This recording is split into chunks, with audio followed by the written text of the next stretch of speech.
When you talk about escaping the winds of war,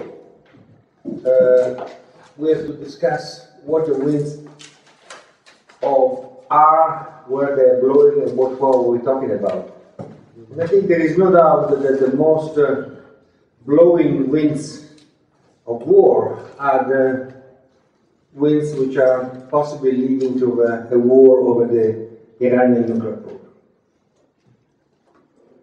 Then the solution of this to eliminate nuclear weapons and weapons of mass destruction in a greater area, and this relates us to the WMD free zone in the Middle East, etc. Then at the end of the meeting, we will have a discussion about a proposal of an Arctic nuclear weapons free zone, which is, of course, out of the region unless you pretend that you want to ship all the Palestinians to the Arctic or to all the Israel to the Arctic.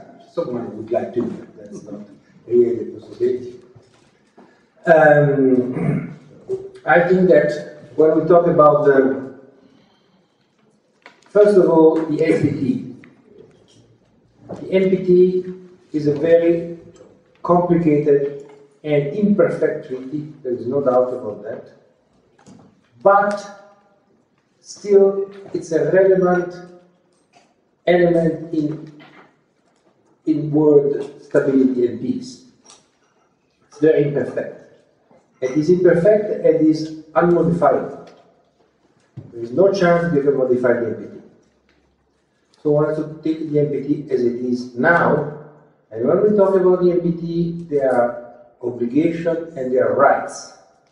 And one of the basic questions about Iran is that you cannot ask NPT members to be part of the NPT, obliged by the obligation of the NPT, and not have the rights.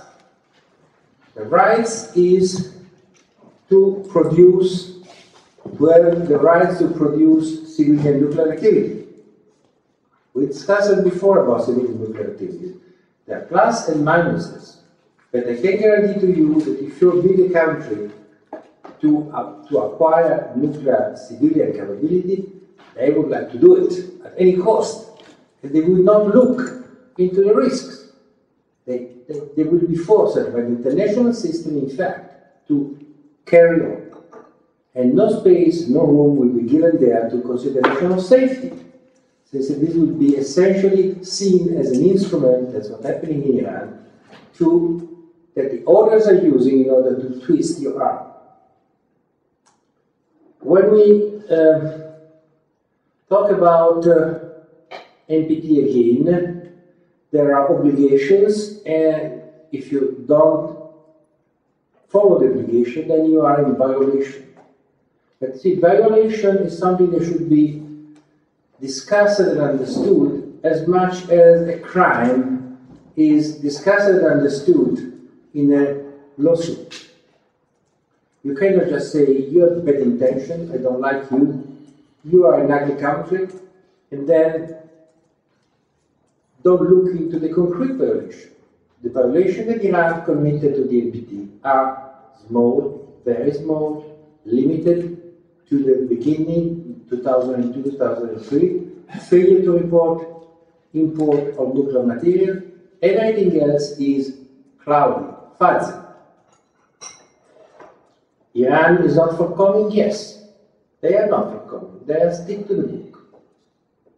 They are not giving any more than what they are required by the NPT and the agreement which are in force now, which are not big system. I mean, they agree to the system of safeguards agreement, which is very reductive, as opposed to, say, the additional protocol.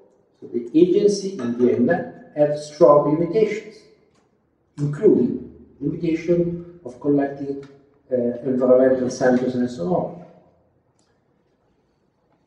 Iran is sticking to the book, and then the other partners of the negotiation would like Iran to take some kind of measure which are constructive. And in order to do so, they created this system of sanctions. Sanctions are understandable, are useful, if they use it at bona fide bargaining chips. Namely, You have the sanction here. If you do something different, we remove the sanctions. What happened in the last series of negotiations is that the sanctions were not on the table. No matter what Iran would have accepted to do, there was a political limitation by which the United States in particular were not ready to take any sanction off the table just for political purposes. On our website you will find a model agreement that we presented to all parties of the negotiation, including Iran, the US, Russia, France, Germany, and so on, and England. And you can see what there was an exchange, confidence building, the crisis of sanctions. This is not we accept. The only element is the role of the UN Security Council. You see, the UN Security Council made in 2005 imposed that Iran switched off the enrichment process.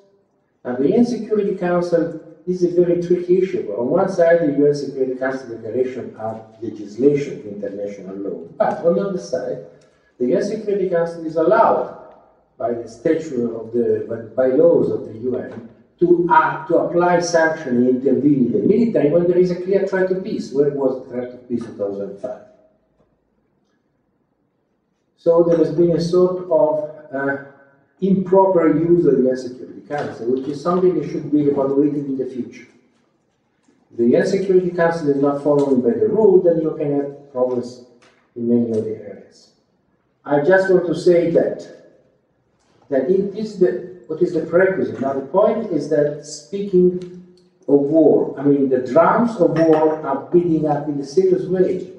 There is a rhetoric, and we will be hearing shortly the effect of the rhetoric in the war in Bosnia and in this region. But the rhetoric is very high between Israel and Iran. It's a very serious rhetoric. And now we have witnessed something which has never happened before. We are seeing a country, Israel in this case, discussing openly, publicly, in the whole entire political system, how and if they are going to attack Iran. They want to attack the nuclear plants, not the general country. But still, it's enough. So we are talking about the possibility of a war, and this possibility is not hidden, it's not hidden, it's something which is totally unprecedented for the Israeli political system. How this can be prevented? And then I think that we have the issue of the political use of this threat of war, which is, the leadership is using the threat of war to Iran as an instrument to make pressure on the opposition inside Israel, to make pressure inside the United States, to force them to do something or not to do something. The moment here is very difficult since there is an election in the US and the climate is very hot. And nobody in the US can now publicly attack Israel since given the situation of pre-electoral momentum. But we are accumulating causes for grievances in the future, serious grievances, if you want, even between the US and Israel. But nevertheless, it may be possible all of a sudden that Israel will decide to attack, and in this case, you're going to see a very difficult situation. And this will be the first, if you want, war, hopefully never happen, about the nuclear program. Finally, the alternative is the WMD free zone in the Middle East, which unfortunately will not be able to be, if it will be convened as a conference, something that will clear the table out of WMD in the Middle East. Will be the beginning of a process, if in the best of the world, will be, should have something which is putting together countries of different ideology, different position, not simply now neither Iran for the violation of the NPT or supposed violation of the NPT, nor Israel, since they're the only country that possesses the weapon. So It will be a very difficult path to jiggle in between and try to put things on a different setting. Is possible or not? That's a very, very, very serious looking question.